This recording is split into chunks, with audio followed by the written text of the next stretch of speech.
तुमची बहीण म्हणून तिची बाजू घेऊ नका तुम्ही. छे, मी काही बाजू घेत नाहीये तिची, तुम्हाला जस्ट एक सांगतोय. लताला सांगायची गरज नाहीये. कोण लता? लता देशपांडे. लता म्हणजे कुकुला बाळ नाहीये. लताला सगळं समजतं. लताला नेहमी त्रास देतात त्या, कधी तिची जागा घेऊन, कधी तिच्यावर संशय घेऊन. लताने किती दिवस सहन करायचं हे? लता वहिनी, अहो तुम्ही मोठे आहात ना, सगळ्यात समजूतदार आहात की नाही? मग तुम्ही नको सांभाळून घ्यायला सगळ्यांना? सांभाळूनच घेतलं इतके दिवस, म्हणून हे दिवस दिसतायत. मला एक कळत नाही, त्या आता का राहतात आपल्या घरात? अगं नीरज नुपूरशी लग्न करणार होता तेव्हा ठीक होतं, पण आता नाही करणार आहे ना, मग आता त्या का राहतात आपल्या घरात? असं कसं बोलताय वहिनी तुम्ही? अहो ती बहीण आहे आमची, तिचाही तेवढाच हक्क आहे ना. कसला हक्क?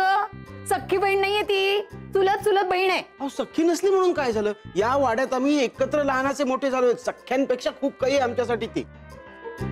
हे बघ सूर्यकांत, तू आता ना भावनेच्या भरात बोलतोयस, पण लताचं म्हणणं मला पटतंय. नाही कसं आहे, नीरज जर नुपूर सोबत लग्नाला तयार झाला असता तर हा वादच झाला नसता ना. त्यामुळे ज्या कारणासाठी ते इथे राहत आहेत ते कारणच उरलं नाही.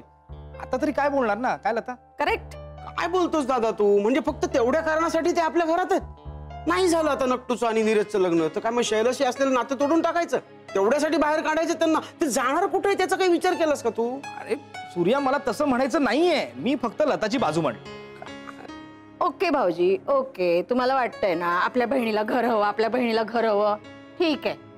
टॉवर झाला ना की देऊ त्यांना छोटीशी रूम राहायला. हा, हे बरोबर आहे. म्हणजे एक छोटीशी रूम आपण त्यांना देऊ, ते वेगळे राहतील, म्हणजे वादावादीच होणार नाही. हो ना लता? वाद मी नाही सुरू करत. माझ्या प्रत्येक गोष्टीमध्ये चुका करून त्याच वाद सुरू करतात. तू लक्ष नको देऊस, तिचा स्वभाव माहित आहे ना तुला. हो ना, ती किती बोलते ना, ते बोलू देत म्हणायचं. उगाच तू आरेला कारे नको करत जाऊस. मी गप्प बसते ना म्हणूनच अति करतात त्या. नेहमी मला बोलत असतात का, म्हणून मी त्यांचं इतकं बोलणं ऐकून घ्यायचं? अगं आपण गप्प बसलो ना की समोरचाही कंटाळून गप्प बसतो. आज आई साहेब बोलायला लागल्या ना की मी तेच करते. शेवटी ही निर्लज्ज आहे असं म्हणून त्या विषय बदलतात. हो की नाही आई साहेब? म्हणजे वेडी आहे मी? वेड लागलाय मला विनाकारण तुझ्यावर चिडायला?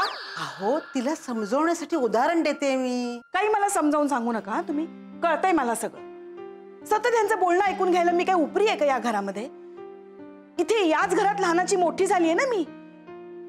काहीच हक्क नाहीये माझा या घरावर,